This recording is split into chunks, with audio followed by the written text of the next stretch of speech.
బుధుడు గురుడు, మూడో స్థానం శుక్రుడు, నాలుగో స్థానం రవి రాహు ఏమండి? కేతువులు. ఏమండి ఏంటి నేను పాయసం వండడం నేర్చుకున్నానండి. నాలుగు నా పిల్లం పాయసం వంట నేర్చుకుందా. కంగ్రాచులేషన్స్. Thank you. నా పిల్లం వంట కూడా నేర్చేసుకుంటుంది.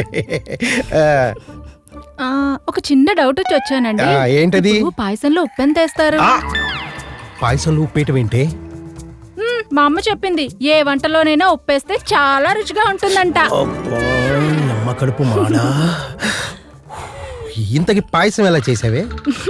ఆయిల్ పోసి పచ్చిమిర్చి, ఉల్లిపాయలు, గసగసాలు, పాలు పోసానండి. పాయసంలో ఉల్లిపాయలు పచ్చిమిర్చి చేయటం ఏంటే? మా అమ్మ చెప్పింది ఏ ఏమని? వంటలోనైనా తాలింపేస్తే చాలా రుచిగా ఉంటుందంట.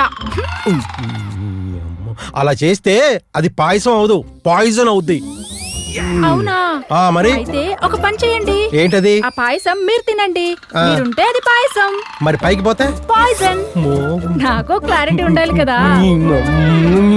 పాయసం నీ నోట్లో వేసి కుక్కి